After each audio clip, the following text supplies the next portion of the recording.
Bienvenue, chers téléspectateurs de la chaîne Christosuit Hebdo, à ce nouveau rendez-vous de l'information chrétienne. Les titres. Le pape François encourage les jeunes Africains à s'organiser et à s'unir pour lutter contre les fléaux qui minent leur société, en s'enracinant dans leur culture originelle, en vivant la joie de l'Évangile et en rêvant sans cesse. Ce message est le résumé de près de 2 heures de conversation synodale qui a eu lieu sur Zoom mardi dernier, 1er novembre, entre le pape François et des millions de jeunes. Les détails dans ce journal. Après avoir accordé une attention particulière à la Sainte Vierge Marie pendant le mois d'octobre, mois du rosaire, l'Église entière se tourne à présent vers les fidèles défunts à qui le mois de novembre est consacré. C'est l'occasion de prier pour les défunts des familles, mais aussi de réfléchir sur la façon avec laquelle nous accueillons la mort, la perte d'un être cher. Comment accueillir chrétiennement ces événements aussi douloureux et comment le faire avec Jésus et en suivant son exemple? C'est la question à laquelle l'abbé Jules Fauveau, diacre du diocèse de Bafoussam, nous aidera à répondre dans cette édition du journal. C'était tout pour les titres, les développements, c'est dans la suite.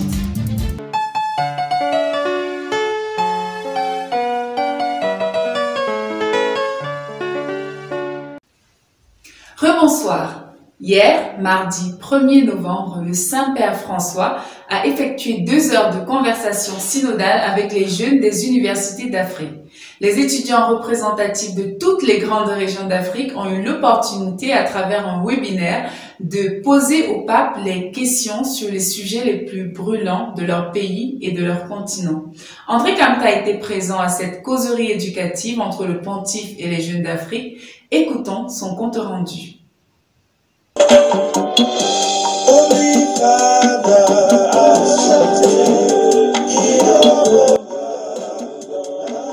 Le webinaire synodal qui a eu lieu sur Zoom mardi dernier, 1er novembre, était planifié et conjointement organisé par le Centre pour le catholicisme mondial et la théologie interculturelle de l'Université de Paul de Chicago, le réseau panafricain de la théologie et de la pastorale catholique, la commission pontificale pour l'Amérique latine, la commission de communication du synode des évêques et le dicaster pour la communication. Il s'agissait précisément d'un échange comme celui qui a eu lieu en février dernier en Amérique latine entre le pape François et les jeunes étudiants. Le souci du souverain pontife était de montrer aux jeunes le visage d'une église qui écoute les jeunes et ne les abandonne pas dans les situations délicates qui les affectent en ce temps. Pendant presque 2 heures, le successeur de Saint-Pierre a écouté attentivement les jeunes Africains venus des 4 coins du continent afin de savoir comment ces fers de lance de l'Église vivent les fléaux qui minent leur environnement socio-culturel.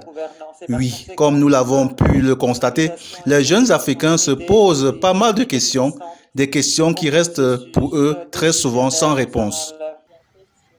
Tant que les jeunes sont écoutés et que des réponses adéquates sont fournies à leurs questions, ils deviennent des influenceurs de foi et répandront la foi également. Comment pouvez-nous nous encourager à continuer à travailler pour nous impliquer dans la vie politique de notre pays afin de l'imprégner des valeurs chrétiennes et de la justice sociale? Holy Father, Ubuntu for us Africans represents inclusiveness, a bond of love, friendship, an openness to welcome others and to encounter them as friends in a familiar spirit of dialogue. We the young people embrace your message in Fratelli Tutti and wish to work together to make our continent a home of social friendship. Saint-Père, comme vous le savez bien, le Nigeria est en proie au fondamentalisme et à des attaques terroristes apparemment sans fin. Nos églises sont détruites et de nombreux chrétiens ont été tués dans leurs églises et beaucoup de nos prêtres et de nos sœurs ont perdu la vie dans ces attaques incessantes. La montée du terrorisme ne touche pas seulement le Nigeria, mais aussi toute la région du Sahel et l'Afrique en tant que continent. Le banditisme et les enlèvements ont augmenté Ces vies sont désormais le fait de jeunes hommes et femmes qui ont été manipulés et cajolés pour embrasser une vie de terrorisme et de méchanceté. Les jeunes sont devenus des marionnettes et des laquais qui commettent des actes violents sur leur continent.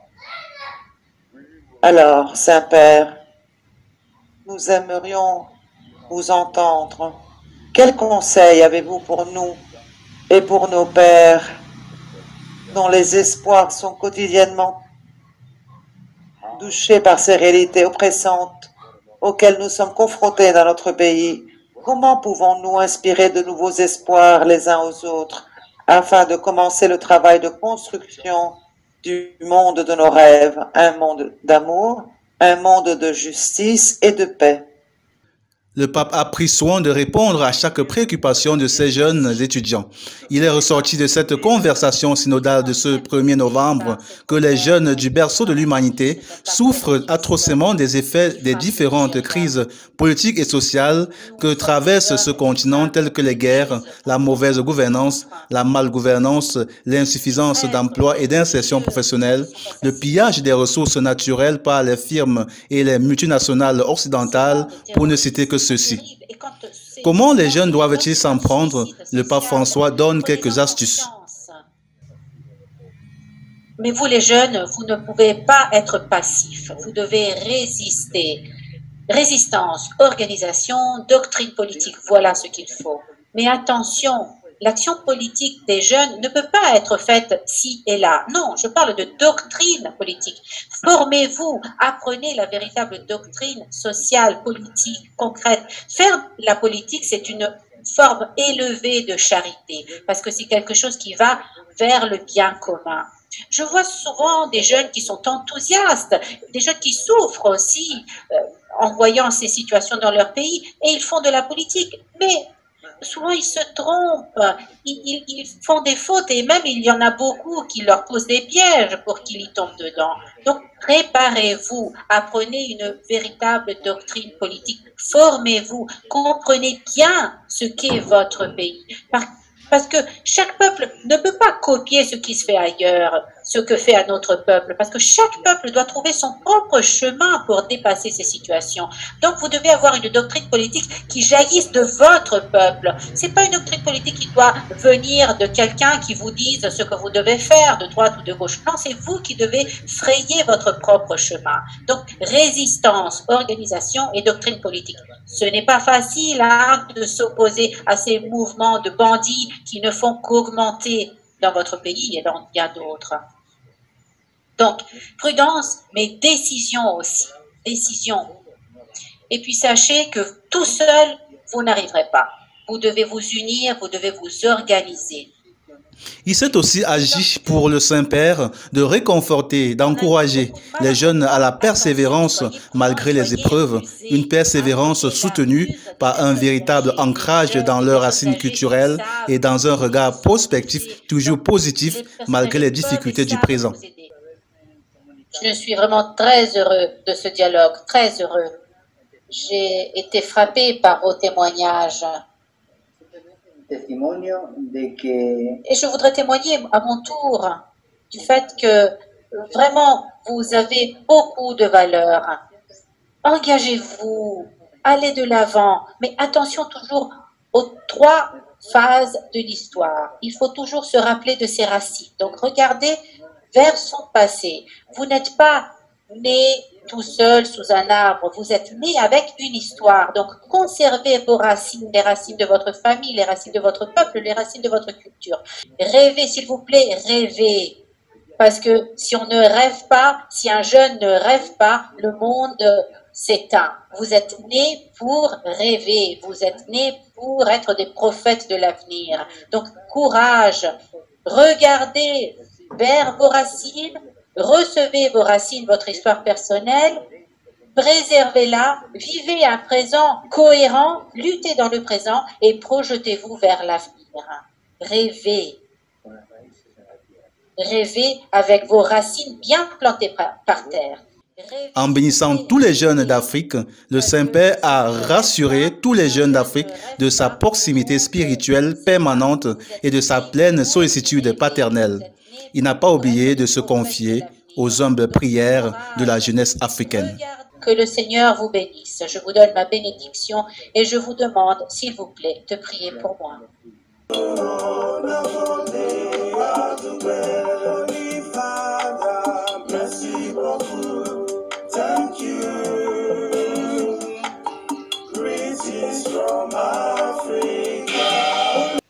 La perte d'un être cher, d'un membre de notre famille, de notre entourage, ou même d'un inconnu à laquelle nous avons assisté, par exemple, lors d'un accident, est souvent cause de souffrances atroces et d'une grande tristesse. La mort peut alors nous conduire dans un état de désespoir très grand. Que faire lorsqu'on a perdu un être cher? Que faire pour accepter cet événement comme le Seigneur le voudrait? Qu'est-ce qui est nécessaire? Qu'est-ce qui ne l'est pas? Comment gérer la douleur? Comment aider celui qui est passé dans l'éternité? Nous avons d'abord recueilli les avis et les témoignages de quelques chrétiens sur le sujet. C'est au micro de Christos Vivit. Lorsque pour moi une personne meurt, généralement je ne prends pas celle de la du mauvais pan comme tout le monde. Je pleure, mais je rends grâce à Dieu également parce que la mort signifie plusieurs choses. Il faut regarder la mort au premier sens comme le fait qu'une personne de perdre ses facultés et ne plus pouvoir marcher ni parler. Mais dans la réalité spirituelle, lorsqu'on perd quelqu'un, on doit rendre grâce à Dieu parce que ça peut être un cheminement pour que la personne puisse arriver vers Dieu. C'est-à-dire quoi? Quand quelqu'un meurt, soit c'est pour abréger les souffrances sur la terre, soit c'est pour que cette personne ne soit pas corrompue par les réalités du monde entier. Parce qu'une personne a une durée sur la terre pour laquelle elle doit faire quelque chose de précis. Lorsqu'elle a atteint cette mission-là, le Seigneur la ramène. Et ce que nous devons faire en tant que chrétiens vivants, après laisser cette personne, nous devons prier pour elle et se battre également, nous aussi, à prier pour nous et à faire la volonté de Dieu pour ne pas tomber dans la mort et commencer à demander l'excès de messe pour demander pardon à Dieu pour pouvoir avoir un repas. Donc je pense qu'on ne devrait pas prendre la mort dans le sens, mais prendre la mort positivement et travailler comme nous sommes vivants, pouvoir mourir, être fiers et assister au grand banquet que Dieu organisera à la fin du temps. Généralement, quand moi je perds un être cher, un être humain, quelqu'un à qui vraiment je tenais, moi j'ai tellement de douleur. Je pleure énormément. Mais malgré que je pleure assez, je confie aussi l'âme de cette personne-là au Seigneur. Je fais des neuvaines de prière pour cette personne, que son âme puisse se reposer en paix, que le Seigneur accorde une grâce de choix auprès de nous. Donc, tant bien que le mal, la douleur de perdre quelqu'un, ça fait vraiment mal, ça fait très très mal. Mais on doit juste garder la tête haute et prier vraiment que cette personne, que le Seigneur puisse pardonner ses erreurs, tous ses manquements durant sa vie sur terre. Lorsqu'on perd un être cher, c'est souvent un moment très difficile. Et l'accueil de la nouvelle bouleverse généralement. Ça peut se faire en deux temps. Premièrement, lors de l'annonce, on ne réalise pas que la personne est vraiment partie. Et lorsqu'on ne réalise pas, on se demande pourquoi ça nous arrive seulement.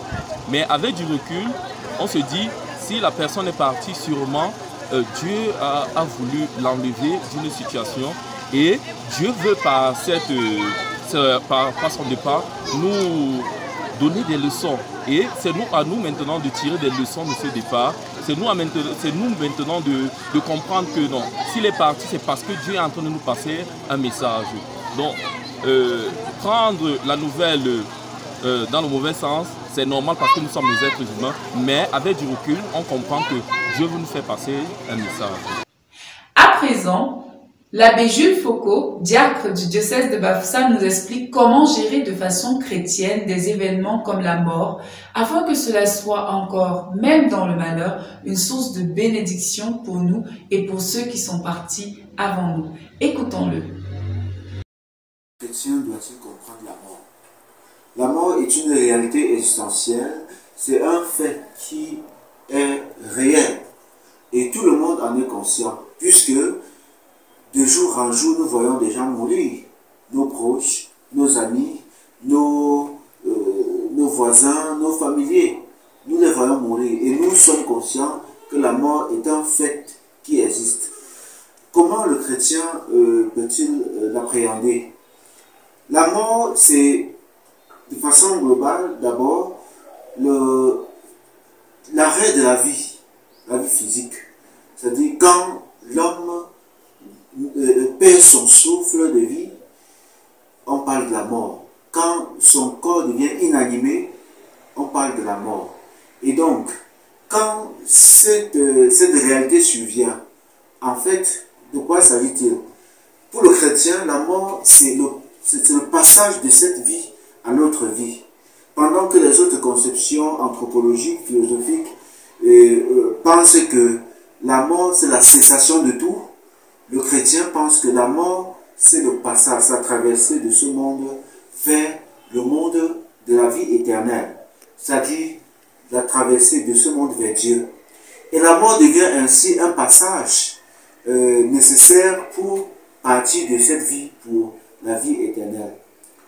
La mort est donc vue comme une vocation. On peut parler de vocation à la mort. Et peut-être de façon plus approfondie, on peut parler de la délivrance. La délivrance, c'est-à-dire l'âme est délivrée du corps. C'est Saint Paul qui disait « Qui me délivrera de ce corps mortel ?» Comme pour montrer que notre vie, c'est pas pour délivrer le corps, mais le corps joue son rôle. Mais dès lors que la mort survient, on passe de ce monde pécheur au monde vertueux, au monde de la vie. Et le chrétien comprend davantage la mort en regardant la vie du Christ. Le Christ qui est Dieu, le Fils de Dieu qui est Dieu, et qui a accepté de mourir pour nous sauver, a fait de la mort une réalité salutaire. Il est mort pour que nous ne mourions plus. En fait, c'est ce qu'on croit. Il est mort pour nous donner la vie. Il a donné sa vie à travers la mort pour que nous vivions éternellement. Donc la mort du Christ devient un salut, devient la porte de la vie éternelle.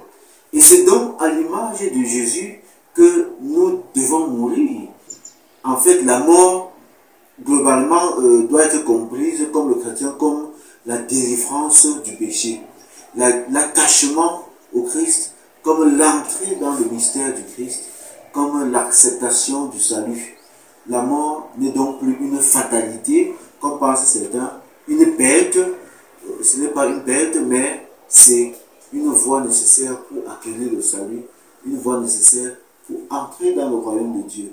Et il nous revient donc à chacun, conscient de cela, de savoir mourir, de ne pas mourir dans des circonstances regrettables, de savoir se préparer même à mourir. La mort devient en fait, comme je l'ai dit tantôt, une vocation, et nous devons nous préparer à répondre favorablement à cette vocation. Et c'est pour ça qu'on parle même déjà dans la théologie de l'Église de l'art de la mort, l'ars moriendi, qui consiste à se préparer à la mort, oui, et que la mort ne nous surprenne plus, parce que ceux qui n'ont pas compris que la mort est un chemin universel, est une vocation, ils se laissent surprendre par la mort et ils sont incapables de bien mourir, ils se laissent surprendre par la mort, ils meurent fatalement parce qu'ils n'ont pas compris, n'ont pas saisi le sens de la mort. Et nous, chrétiens, nous invitons les autres à faire comme nous, à savoir accepter la mort, à savoir s'y préparer, à savoir s'y prendre. Car la mort, elle est inévitable, mais pourvu qu'elle nous conduise vers la vraie vie. Écoutons à présent cette brève. La paroisse Saint-Justin de Tchan organise le dimanche 20 novembre une messe de rentrée solennelle qui sera présidée par l'évêque de Bafoussam, Monseigneur Paul Lantiquenet.